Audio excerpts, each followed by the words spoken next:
Il n'y a sans doute pas de meilleur point de départ qu'une affaire dont les développements, au fil des années, ont changé bien des choses. Tout a commencé il y a des décennies, mais beaucoup ont découvert les exploits de Kenny grâce à sa chaîne YouTube, Snakebit Mogi. Il a publié sa première vidéo le 2 septembre 2014. Dans cette vidéo, il se décrivait comme un randonneur de longue distance, un inventeur artistique et un amoureux des aventures. La vidéo, d'une durée d'1 heure et 5 minutes, en était la parfaite démonstration puisqu'il y faisait visiter sa maison au style de cow-boy. Il y présentait les objets qu'il avait trouvés, collectés ou fabriqués. Selon Kenny lui-même, il est un explorateur passionné des lieux sans route, sans sentier, ni traces humaines.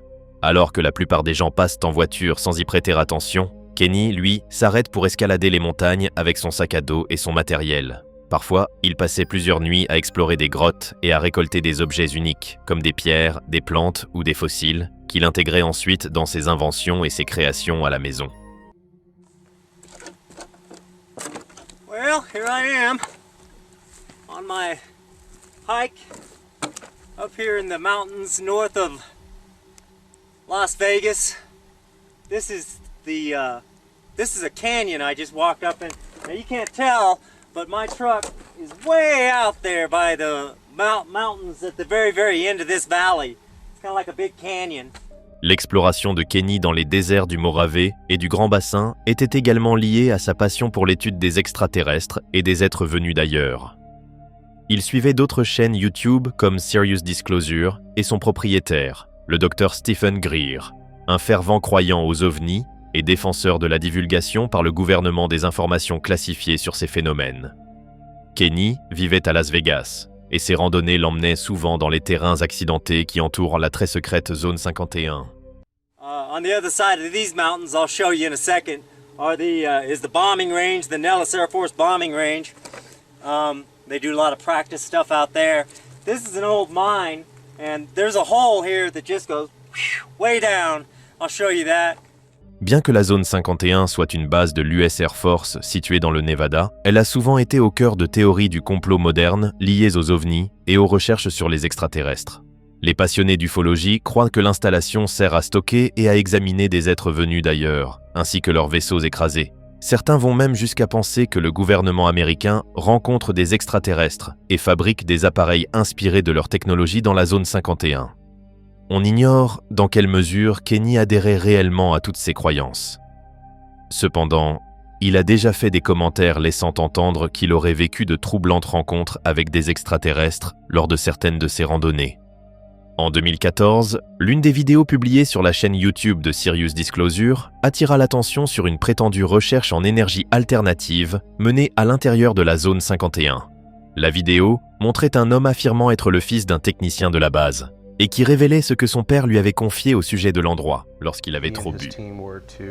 Recreate the technologies or adapt them in certain ways when they had tested a device that was supposed to be a new type of energy source direction, and they had taken it out into the range, and it had literally blown up when they tried to activate it and they tried to turn it on. Kenny ne perdit pas de temps avant de partager sa propre expérience. Il se rendit dans la section des commentaires et y raconta une étrange rencontre dans une grotte près de la zone 51. Le commentaire, aujourd'hui supprimé, disait « Ce n'est rien, ça. Je suis un randonneur de longue distance. Une fois, au cours d'une de mes randonnées près de la base aérienne de Nellis, j'ai découvert une grotte cachée. L'entrée de la grotte avait la forme d'un parfait M majuscule. J'entre toujours dans chaque grotte que je trouve. Mais lorsque j'ai commencé à pénétrer dans celle-ci, tout mon corps s'est mis à vibrer. Plus je m'approchais de l'entrée, plus les vibrations devenaient fortes. Soudain, j'ai été pris d'une peur intense et j'ai détalé aussitôt. C'est l'une des choses les plus étranges qui me soit jamais arrivée. Le commentaire décrivait la découverte d'une étrange grotte en forme de M, qui lui donnait des frissons à mesure qu'il s'en approchait. Il expliquait avoir pris peur et être retourné à sa voiture, remettant l'exploration de la grotte à un autre jour. So, hopefully I'll find it. It's shaped like a big M. It's a big cave that looks just like a gigantic M. And it's about as tall as I am and kind of narrow. And it's stuck on the side of a mountain. So I hope I can find it again. And if I do, I'm going in there. I'm going to put on my light and take my gun out and walk in there and see if I find anything. Ce simple commentaire, bien qu'apparemment anodin, allait à lui seul déclencher une série d'événements qui continuent de troubler de nombreuses personnes, y compris des enquêteurs. En effet, certains doutaient de la véracité de son récit, tandis que d'autres voulaient absolument découvrir ce que cachait la grotte. Ils encouragèrent donc Kenny à retourner sur les lieux. Il entreprit ce voyage en octobre 2014. Mais l'expédition fut marquée par une autre étrange occurrence. Un bélier noir qui l'observa tout au long du trajet, perché sur une crête. Après des heures passées à chercher l'entrée de la grotte, Kenny rentra bredouille, sans avoir pu la retrouver. There's lots of little caves, but they're not the kind of cave I'm looking for. The kind of cave I'm looking for is deep and it's dark and it's shaped it's shaped just like the letter M. So lots of little caves and stuff along here, and it's about level with the ground, like in an area like this. So I really got to keep my eyes peeled because I don't want to pass it. La deuxième expédition fut elle aussi infructueuse, tandis que certains de ses abonnés y voyaient tôt la confirmation de leurs doutes quant à l'histoire de Kenny, d'autres commencèrent à s'inquiéter sérieusement. Beaucoup lui conseillèrent d'abandonner et d'oublier cette grotte inquiétante. Bien qu'il partageât en partie leurs préoccupations, Kenny annonça pourtant un troisième voyage, précisant qu'il s'y rendrait cette fois-ci armé d'une arme à feu. I gotta still go over another ridge and then go all the way down a big crevice that's real narrow and gets kind of scary. I'm looking for a cave that I found, and I didn't have a sidearm when I was here before, and something about that cave just spooked me. La région où Kenny affirmait avoir aperçu la grotte en forme de M était semée de multiples dangers. Elle était tristement connue pour ses activités liées à la drogue et servait également de lieu d'abandon pour des migrants. De plus, c'était une zone isolée et reculée où les conditions rendaient l'accès particulièrement difficile. Le 10 novembre 2014, Kenny prépara ses affaires pour la troisième fois et partit à la recherche de la grotte en forme de M. Monsieur. Il informa sa petite amie de son départ, mais sans préciser l'emplacement exact. Peut-être avait-il lui-même des doutes sur la localisation de la grotte. Kenny ne revint jamais de ce voyage. Après plusieurs jours sans nouvelles et sans parvenir à le joindre, il fut déclaré disparu auprès de la police. Plusieurs personnes se mobilisèrent pour rechercher Kenny Veach. Certains étaient des bénévoles. D'autres appartenaient à l'équipe de recherche et sauvetage du Nevada. On ratissa soigneusement la zone à pied, tandis que des hélicoptères survolèrent la région. Pourtant, aucune trace de Kenny ne fut retrouvée. Les seuls objets récupérés furent sa voiture et son téléphone portable, découverts près d'un puits de mine abandonné déjà visible dans l'une de ses précédentes vidéos. À ce jour, Kenny Veach reste porté disparu. Diverses tentatives ont été menées pour expliquer sa disparition et tenter de le localiser. D'autres youtubeurs se sont aventurés à proximité de la zone où Kenny s'était volatilisé, et certains sont persuadés d'avoir retrouvé la fameuse grotte qu'ils cherchaient. L'un d'eux a découvert un endroit correspondant parfaitement à la description de Kenny. L'entrée semblait avoir été murée avec des pierres.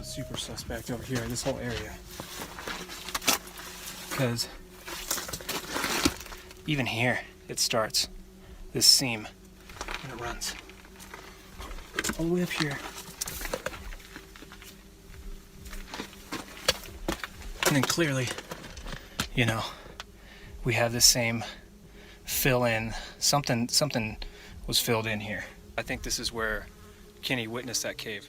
Un autre youtubeur, parti à la recherche de la grotte, finit par découvrir une ouverture en forme de lettre M. À l'intérieur, il trouva des éboulis ainsi qu'un panneau avertissant les gens de ne pas pénétrer dans la zone. H-A-T-C-H, hatch. Hatch is a military term, at least in the Navy, for a door. Okay, Area 51, restricted area, no trespassing, use of deadly force authorized. Well, I think it's time for me to get out of here. Il est très probable que cette découverte ait été une mise en scène, car le panneau retrouvé à l'intérieur de la grotte circulait déjà en ligne et portait la mention Area 51, ce qui n'était pas le cas des autres panneaux présents dans la région. La théorie la plus répandue concernant la disparition de Kenny est qu'il aurait été victime d'un accident à cause du terrain dangereux. Les secouristes ont même envisagé qu'il ait pu tomber dans l'ancienne mine, mais aucune trace de lui n'y fut retrouvée. De même, aucune piste n'a été découverte dans les zones environnantes. D'autres pensent que Kenny aurait pu être intercepté par le gouvernement après avoir découvert une entrée secrète menant à la zone 51, ou peut-être être tombé sur une forme de vie extraterrestre que personne n'était censé voir. Cependant, l'une des théories les plus connues est que Kenny aurait prévu de mettre fin à ses jours. Cette hypothèse a été avancée par son ex-petite amie, Sherian, qui a révélé que Kenny souffrait de dépression. Selon elle, Veitch avait déjà évoqué cette idée auparavant et, fait troublant, il n'avait pas emporté sa caméra lors de son dernier voyage. On rapporte également que Kenny avait quitté son emploi 1 an avant sa disparition pour tenter de vivre de ses inventions. Mais comme aucune d'elles ne lui avait rapporté d'argent et qu'il devait rembourser l'hypothèque de sa maison, il avait essayé de la vendre. What I plan on doing is selling this home in a unique, kind of an unusual fashion, out of the ordinary. Cependant, Kenny ne reçut jamais d'offre satisfaisante pour sa maison et il est possible qu'il se soit senti submergé par la situation. Une autre théorie est défendue par sa sœur, Susan Veitch. Selon elle, l'idée que Kenny ait pu mettre fin à ses jours est impensable. Elle affirme plutôt qu'il aurait décidé de tout quitter pour commencer une nouvelle vie ailleurs. En 2018, un cambriolage eut lieu dans une boutique de Las Vegas appartenant à une autre sœur, Debbie Veitch.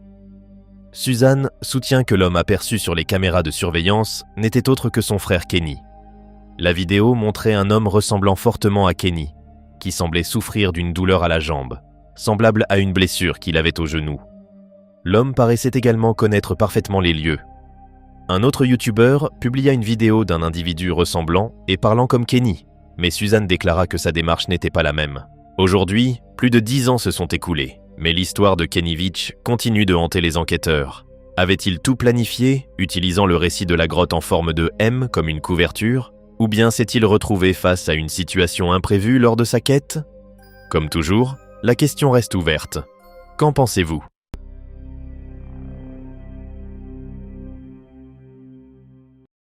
L'histoire de Kenneka Jenkins est une autre affaire qui, au fil des années, a pris de nouveaux tournants avec une multitude de théories, de points de vue et de découvertes. Elle reste l'un des cas les plus fascinants, au point de continuer à déconcerter les agents fédéraux. Tout commença le vendredi 8 septembre 2017. Kenneka Jenkins venait tout juste d'obtenir un emploi dans une maison de retraite et avait prévu de le célébrer avec des amis, en profitant de la fête organisée par une autre connaissance. La jeune femme de 19 ans, originaire de Chicago, Illinois, vivait avec sa mère, Teresa Martin, avec qui elle entretenait une relation très proche. Avant de partir, Kenneka informa sa mère qu'elle sortait avec des amis, mais elle omit de lui donner les détails de l'endroit. En réalité, il s'agissait d'une fête privée qui devait durer toute la nuit à l'hôtel Crown Plaza Chicago O'Hare de Rosemont, Illinois. Vers 23h30, elle quitta leur maison située à l'ouest de Chicago, au volant de la voiture de sa mère. Les deux se dirent au revoir d'un signe de la main, sans savoir que ce serait la dernière fois. Kenneka était accompagnée de 2 de ses amis proches et ensemble, elles prirent la route de Rosemont. La fête se déroulait au 9e étage, dans la chambre 926. Comme c'était un vendredi soir, l'hôtel était bondé de voyageurs et de participants à divers événements, fêtes et conférences. D'après les caméras de surveillance, Kenneka et ses amis arrivèrent au Crown Plaza Hotel à 1h13 du matin le samedi. Une autre vidéo, publiée sur Facebook, montrait la jeune femme assise et s'amusant parmi une trentaine de jeunes adultes. À 1h30, la sœur de Kenneka l'appela pour savoir comment se passait la soirée et reçut une réponse positive. Kenneka n'avait jamais été une grande consommatrice d'alcool, peut-être parce qu'une faible quantité suffisait à l'enivrer facilement. Sa mère confirma d'ailleurs qu'elle n'était pas capable de boire un verre entier d'alcool. Pourtant, selon des témoins de la fête, Kenneka fut vue en train de boire du cognac dans un gobelet. L'une de ses amies se rappela qu'en l'enlaçant, elle l'avait trouvée chancelante. D'autres affirmèrent que Kenneka ne se comportait pas comme la fêtarde qu'ils connaissaient. Elle paraissait silencieuse, triste, et resta assise la plupart du temps. Tous pensèrent qu'il s'agissait simplement des effets de l'alcool. Mais, sans que personne ne le sache, autre chose agissait déjà en elle. Peu après 3 heures du matin, la fête touchait à sa fin et les invités commençaient à partir. Kenneka et ses amis convinrent de quitter les lieux elles aussi. Mais lorsqu'elles arrivèrent près de l'ascenseur, elles réalisèrent que Kenneka avait oublié ses clés et ses affaires dans la chambre de l'hôtel. Ses deux amis lui proposèrent d'aller les chercher pendant qu'elle les attendait près de l'ascenseur, ce qui allait s'avérer être une erreur fatale. Quelques instants plus tard, probablement ivre et désorienté, Kenneka s'éloigna dans le couloir désert de l'hôtel.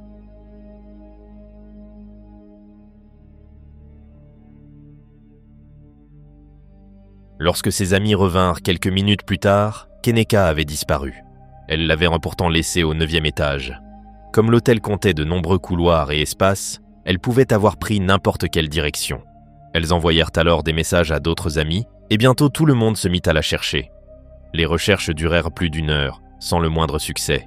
À 4 heures du matin, elles appelèrent à la mère de Kenneka pour l'informer de la situation. Teresa, paniquée, se rendit aussitôt à Rosemont avec quelques membres de la famille. Elle arriva à 5h30. Teresa tenta de demander de l'aide au personnel de l'hôtel, mais on la refusa. On lui expliqua qu'il était impossible de lui montrer les images de surveillance sans un rapport officiel de la police. On lui interdit également de solliciter les autres clients pour obtenir de l'aide. Et lorsqu'elle le fit, malgré tout, l'hôtel alla jusqu'à appeler la police contre elle. Pourtant, il n'était même pas nécessaire de montrer les images à Teresa. Le personnel aurait pu les visionner eux-mêmes, mais cela ne fut malheureusement pas fait. Vers 7 heures, Teresa déclara officiellement la disparition de sa fille à la police. Mais les agents lui conseillèrent d'attendre, au cas où Kenneka reviendrait d'elle-même. Ce n'est qu'à 13h15 que la police commença véritablement à agir, après que la sœur de Kenneka se soit rendue directement au commissariat pour déposer un signalement de disparition. 10 heures après la disparition, la police coordonna ses recherches avec la sécurité de l'hôtel. Ils commencèrent par vérifier les caméras de l'entrée afin de s'assurer que Kenneka se trouvait toujours à l'intérieur de l'établissement. C'est alors qu'ils la virent. À 3h20 du matin, les caméras avaient filmé Kenneka marchant seule dans un couloir du sous-sol. Les images étaient troublantes. Elle paraissait désorientée, vacillant et trébuchant au fur et à mesure qu'elle avançait.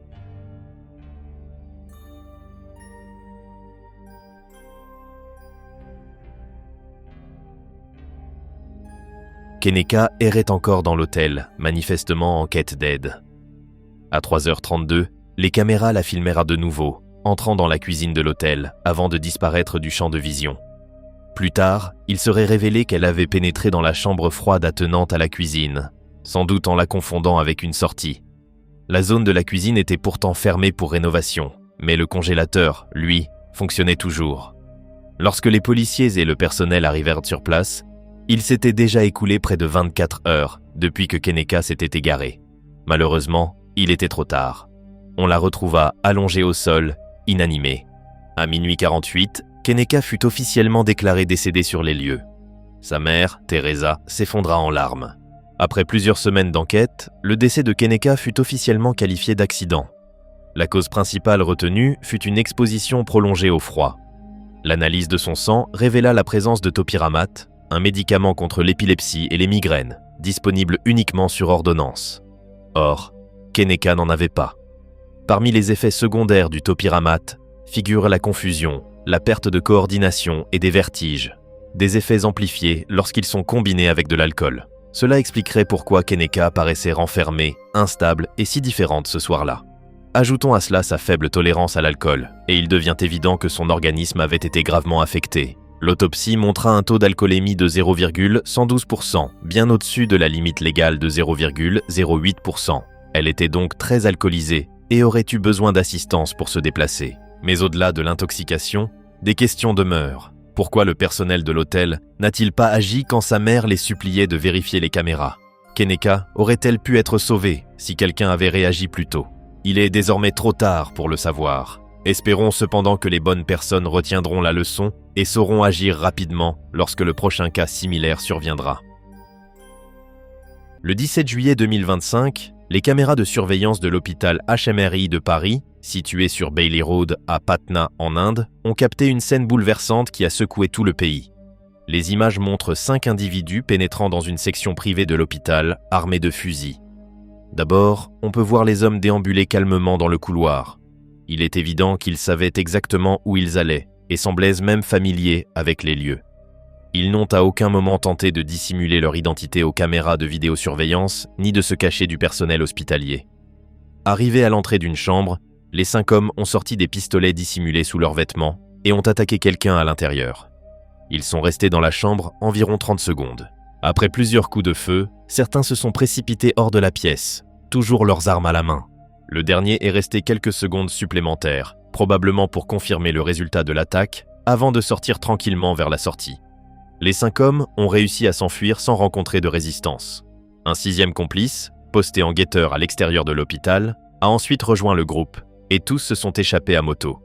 Selon les autorités indiennes, la scène s'est déroulée au 2e étage de l'hôpital, là où se trouve l'unité de soins intensifs. Ils sont entrés dans la chambre 209 et ont attaqué Chandan Mishra, un détenu de 36 ans en liberté conditionnelle, lui tirant dessus à bout portant. Au moment de l'attaque, Mishra se rétablissait à l'hôpital après une opération du foie, et sa période de liberté conditionnelle devait se terminer le lendemain. Il est mort de multiples blessures par balle. Il purgeait une peine de prison à vie pour le meurtre, en 2011, de l'homme d'affaires Rajendra Kazari. On ignore encore si cette attaque est directement liée à ce crime. La veille de l'assassinat de Kazari, Mishra l'avait menacé en lui disant « Je te tuerai demain ». Kazari a effectivement été tué le lendemain par balle. Mais Mishra faisait aussi face à une vingtaine d'autres affaires criminelles. Né de Srikant Mishra, plus connu sous le nom de Mantu Mishra, Chandan avait terrorisé le village de Sunvarsha, dans la zone du commissariat industriel de Buxar, pendant 2 décennies.